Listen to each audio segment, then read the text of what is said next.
Hello दोस्त, नमस्ते, प्रणाम। अपने यूट्यूब पर स्वागत करते हैं। देखिए, शिव जी के बहुत सुंदर भजन गीत लेकर आए हैं। अगर आप लोग को अच्छा लगे तो आप लोग ज़रूर सपोर्ट करिए।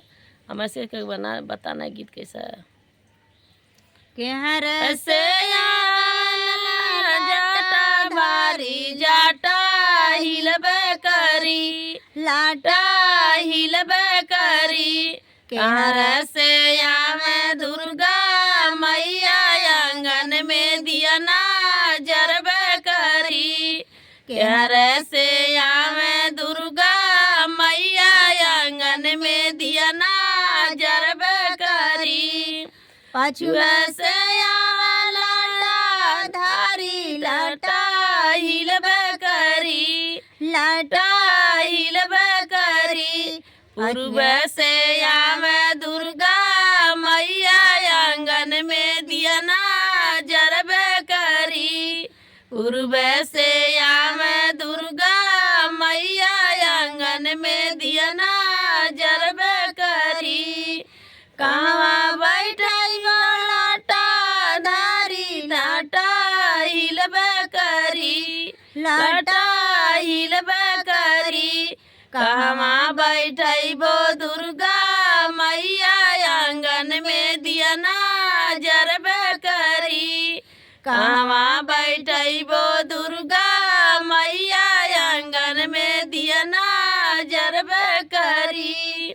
ओसरे बैठाई बो जाटा धारी लाटा हिलबे करी, लाटा हिलबे करी। मंदिर बैठाई बो दुर्गा मैया आंगन में दिया ना जरबे करी।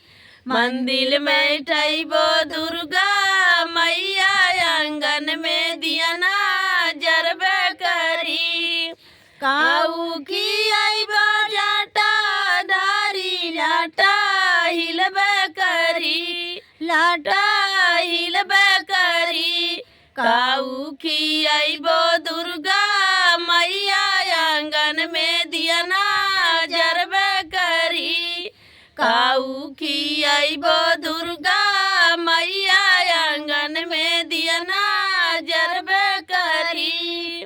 भांगिया गया तुरवारी आई बो लाटा धारी लाटा हिलबे करी, लाटा हिलबे करी। उड़िया हलुआ दुर्गा मैया आंगन में दिया ना जरबे करी। उड़िया हलुआ दुर्गा मैया आंगन में दिया जरबे करी। काऊ बिछाई बो लाटा धारी लाटा हिलबे करी, लाटा हिलबे करी। काऊ बिछाई बो दुर्गा मैया आंगन में दिया ना जरबे करी।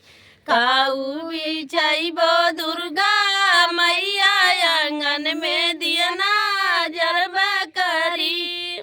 मिर्गा चाल बिछाई बो लाटा धारी लाटा हिलबे करी, लाटा हिलबे करी। मखमल बिछाई बो दुर्गा मैया आंगन में दिया ना जरबे करी। मखमल बिछाई बो दुर्गा मैया आंगन में दिया ना जरबे करी। के बहुत सुंदर है भजन गीत। आप लोग को अच्छा लगे जरूर कमेंट करके बताना।